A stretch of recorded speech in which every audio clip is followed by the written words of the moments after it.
ಈ ಸ್ಯಾರಿ ಬಂದು ಇದು ಸ್ಯಾರಿ ಪೆಟಿಕೋಟ್ಸು ಮತ್ತು ಇದೆಲ್ಲ ಬಂದು ಸ್ಯಾರಿ ಅಕೇಶ್ನಲಿ ವೇರ್ ಮಾಡೋ ಅಂಥದ್ದು ದೇವಸ್ಥಾನಕ್ಕೆ ಫಂಕ್ಷನ್ಸ್ಗೆ. ಇಲ್ಲಿ ನನ್ನ ಡ್ರೆಸ್ ಇಟ್ಕೊಂಡಿದ್ದೀನಿ. ಡ್ರೆಸ್ ಬಂದು ಏನಾದರೂ ಫಂಕ್ಷನ್ಸ್ಗೆ ಮತ್ತು ಹೊರಗಡೆ ಹೋಗೋದು. ಈ ಬ್ಯಾಗಲ್ಲಿ ಬಂದು ನನ್ನ ರೇಷ್ಮೆ ಸೀರೆಗಳಿದ್ದಾವೆ. ಇಲ್ಲಿ 2 ಜರ್ಕಿನು, ಒಂದು ಶಾಲ್ ಇಟ್ಕೊಂಡಿದ್ದೀನಿ. ಆಯಿತು ಸರಿ ಅಂತೆಲ್ಲ ನಂದು ಆರ್ಗನೈಸ್ ಮುಗಿಸ್ಕೊಂಡು ವಿಹಾನ್ದು ಮತ್ತು ಅವ್ರ ಅಪ್ಪಂದು ಕೂಡ ಕ್ಲೀನ್ ಮಾಡಬೇಕಿತ್ತು.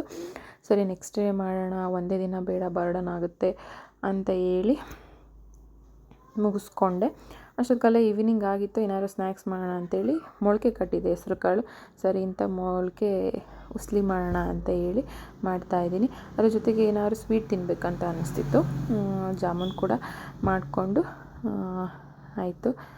ಈ ರೀತಿ ನನ್ನ ಡೇ ಕಂಪ್ಲೀಟ್ ಆಯಿತು. Thank you for watching. ಇದೇ ರೀತಿ ನೋಡ್ತಾ ಇರಿ. ಹೆಚ್ಚಿನ ವಿಡಿಯೋಗಳಿಗಾಗಿ